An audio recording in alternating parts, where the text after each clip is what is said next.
Usai dan masak. Hujan turun deras di luar jendela dan membasahi berada ketika aku menulis buku ini.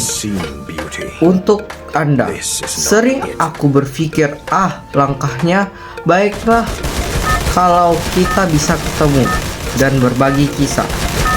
Tapi kurasa ada baiknya kita dipertemukan seperti ini, seperti sekarang, agar ketika diperlukan kita sudah dapat keadaan siap berteman, tidak ada unsur memanfaatkan dan tak ada yang merasa kebaikan. Melalui barisan tulisan ini juga merupakan penurunan riwayat perjalanan seorang perempuan yang awalnya tak pernah menyangka masih bisa hidup melewati usia 30-an. Hahaha, naif. Memang aku yang remaja terus berpikir kalau usia 30-an itu sudah layak nenek-nenek dan sudah terlambat.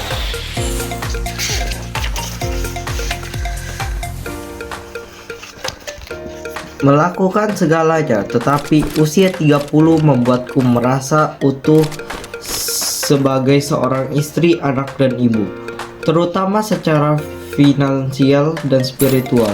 Aku merasa penuh kekuatanku semesta remaja dulu terbukti hanya ilusi palsu dalam hidup. Nampaknya kita selalu punya pilihan untuk tetap muda menjadi tua. Aku mati sebelum waktunya. Pernahkah kamu berpikir denganku? Bagaimana denganku? Apa yang terjadi pada hidupku? Apa telah kau temukan cinta sejatimu? Apa itu berupa pekerjaan, barang, atau seseorang? Semoga di antara lembaran buku ini tersembunyi kunci hatimu yang selama ini membisu. Siapa aku?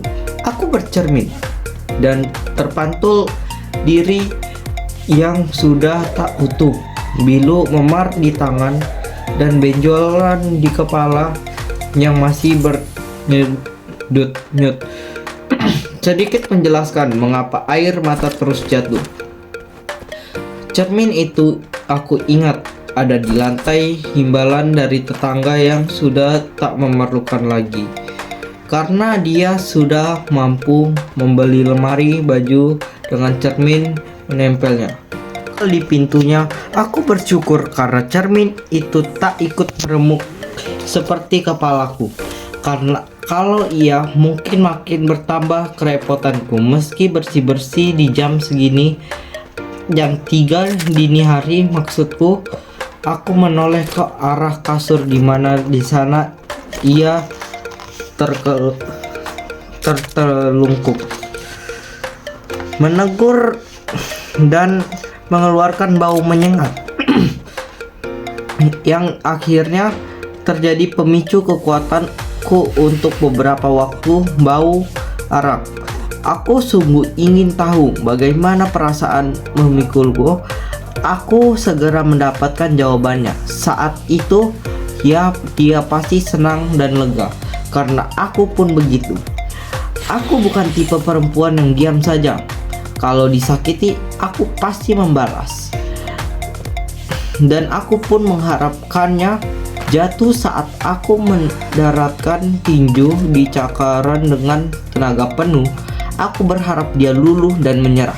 Meski akhirnya aku harus mengakui ujung-ujungnya yang rugi selalu aku.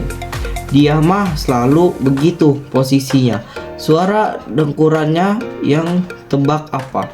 Besok dia akan melupakan segalanya, seolah semua wajar adanya.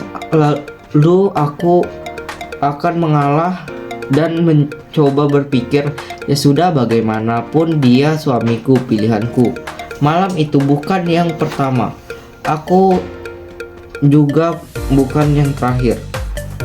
Malam itu terus berulang sampai akhirnya aku sadar hidup akan selalu membenturkanku ke dinding sampai aku tidak halu yang sadar kalau ada Aku berada di jalan yang salah bersama orang yang salah pada waktunya yang salah. Ternyata hidup menginginkanku untuk melepaskan segalanya dengan cara yang benar, tanpa penyesalan dan penasaran. Walaupun aku melihat cermin dengan kesadaran penuh, aku tetap tak bisa menjawab saat sosok di dalam cermin bertanya, "Siapa aku?" Aku menatap nanar ke layar kaca yang memutarkan kisah keluarga Cemara. Keluarga penuh kekompakan dan kebahagiaan meskipun secara materi biasa-biasa saja. Kata mereka, harta yang paling berharga adalah keluarga. Tapi setiap kali berbicara dengan Dedi, aku merasa aku ini tak ada harganya. Apakah aku ini bukan keluarganya? Saya video tidak cukup, kita lanjut di part 2.